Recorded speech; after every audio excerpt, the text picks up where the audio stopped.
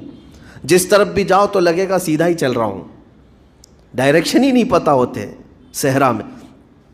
حضور پاک صلی اللہ علیہ وسلم فرماتے ہیں ایک بندہ صحرا کے سفر میں اپنی اونٹنی کے ساتھ ساز و سامان لے کر سفر پر تھا. بیچ راستے میں اسے نیند آئی، سویا. سو کر کے اٹھا تو دیکھا اس کی اونٹنی ساز و سامان کے ساتھ غائب ہے، صحرا میں، بیچ صحرا میں. اب جو سواری تھی وہ غائب ہے، کھانا پانی تھا وہ غائب ہے، کچھ نہیں ہے ساتھ میں. گھبرا گیا، پریشان ہوا، اپنی اونٹنی کو ڈھونڈتا ڈھونڈتا تھک گیا. کبھی ادھر کبھی ادھر، کبھی ادھر کبھی ادھر، ہر جگہ کہیں کوئی نشان نظر نہ آئے. اور جب سواری نہیں ہے تو اب کئی 100 کلومیٹر کا بغیر کھانے پینے کے کیسے سفر کرتا. تھک ہار کر کے دوسرا دن ہو کہ تیسرا دن ہو، ایک جگہ وہ بندہ سو گیا. پھر سے سو گیا، اب راستہ بھی نہیں ملتا. سویا تو نیند سے اٹھا جب تو دیکھا اس کی اونٹنی بھی موجود ہے، اس کا ساز و سامان بھی ہے. یہ مثال ہے، یہ مثال ہے. میرے آقا صلی اللہ علیہ وسلم صحابہ سے اب پوچھتے ہیں، اے میرے صحابہ بتاؤ اس بندے کو جو صحرا میں گمشدہ اونٹنی جس کی مل جائے اسے خوشی کتنی ہوگی؟ صحابہ کہتے ہیں یا رسول اللہ اس کی تو جان میں جان آ گئی ہوگی، کیونکہ وہ جانتے تھے صحرا کا سفر کیا ہوتا ہے. کہا سب سے زیادہ اسے خوشی ہوگی کہ اس کا کھویا ہوا سامان مل گیا، کھوئی ہوئی سواری مل گئی. میرے آقا صلی اللہ علیہ وسلم فرماتے ہیں گم شدہ اونٹنی کے ملنے پر جیسے اس مسافر کو خوشی ہوئی، اس سے کئی زیادہ بڑھ کر کے رب تعالیٰ کو اس وقت خوشی ہوتی ہے جب ایک گنہگار بندہ واپس توبہ کر کے اس کی بارگاہ میں آتا ہے. رب تعالیٰ کی بارگاہ میں جب بندہ پلٹ کر کے آتا ہے، رب تعالیٰ فرشتوں پر اس بندے کو دکھا کر رشک کرتا ہے. ارشاد فرماتا ہے میرا بندہ میرے پاس آ گیا، میرا بندہ میرے پاس آ گیا ہے. میں نے قرآن پاک کی وہی آیت تلاوت کی ہے جس میں اللہ تعالیٰ فرماتا ہے والذین اذا فعلوا فاحشۃ او ظلموا انفسهم ذکروا اللہ فاستغفروا لذنوبہم. یہ چوتھے پارے کی آیت ہے. اللہ تعالیٰ فرماتا ہے وہ لوگ جنہوں نے برائی کر لی یا اپنی جان پر ظلم کیا یعنی گناہ کیا، پھر اللہ کو یاد کر لیا اور توبہ کر لیا. اللہ فرماتا ہے وَمَن يَغْفِرُ الذُّنُوبَ إِلَّا اللَّهُ. تو بتاؤ لوگو اللہ کے علاوہ کون ہے بخشنے والا؟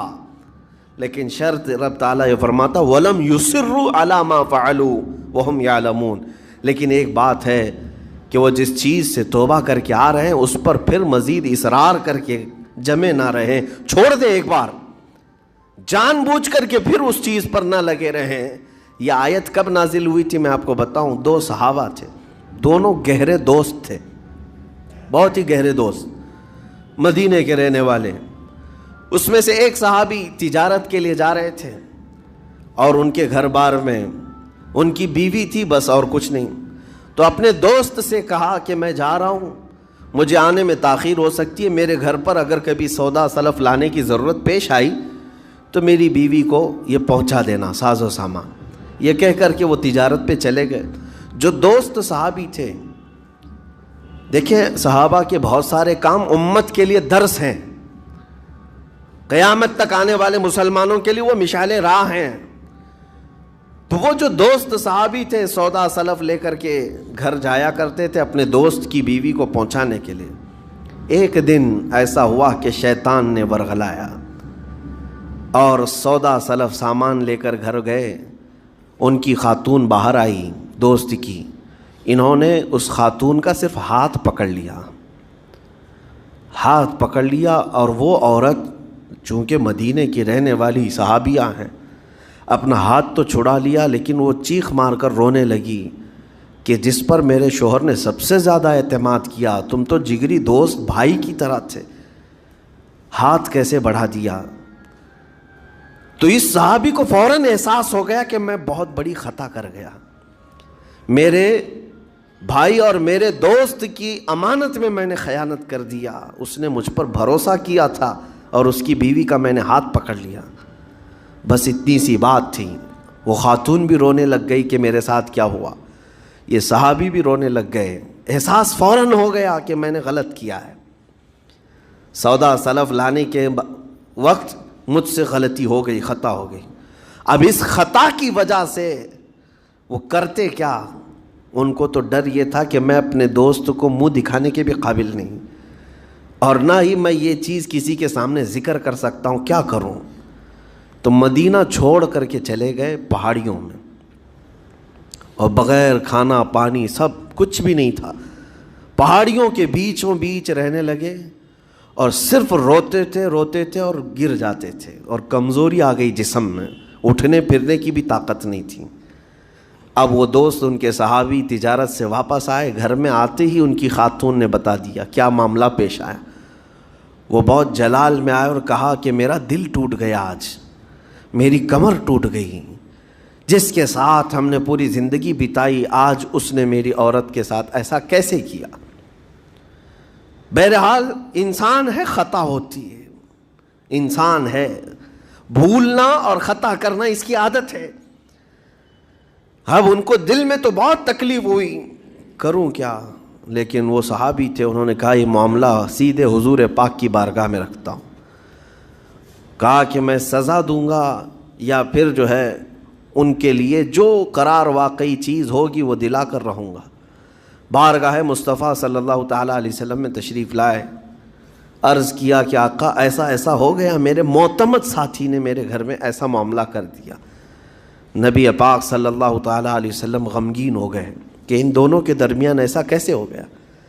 پھر تھوڑی دیر کے بعد رحمت عالم صلی اللہ علیہ وسلم جو غیب دان نبی ہیں، ہر چیز کو جانتے بلکہ اپنے امتیوں کے احوال سے باخبر رسول ہیں، نبی پاک صلی اللہ تعالیٰ علیہ وسلم اپنے اس غریب صحابی کے حالات معلوم کیے، پتہ چلا کہ وہ تو گھر بھی چھوڑ دیا، مدینے بھی چھوڑ دیا، پہاڑیوں میں جا کر کے پناہ لے کر کے اکیلا تنہا رہ رہا ہے۔ اللہ کے نبی صلی اللہ تعالیٰ علیہ وسلم اپنے اس غریب امتی صحابی کے حالات معلوم کرنے کے بعد اللہ کریم کی بارگاہ میں عرض کرتے ہیں کہ مولا تو فیصلہ سنا دے۔ اللہ تعالیٰ نے آیت نازل فرمائی، جو آیت میں نے آج آپ کے سامنے تلاوت کیا۔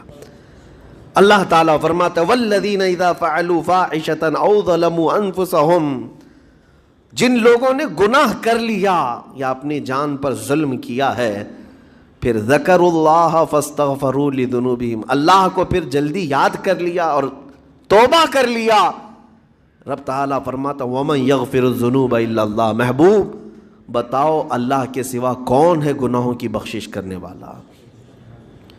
اللہ تعالیٰ ان کے گناہوں کو معاف کر دیتا ہے۔ ارے دوستو، اگر آپ کو یہ ویڈیو پسند آیا ہے تو چینل کو سبسکرائب کر کے بیل آئیکن کو دبا دیجئے، جس سے آپ کو ہمارے اس چینل کے نئے ویڈیو دیکھنے کو ملیں گے۔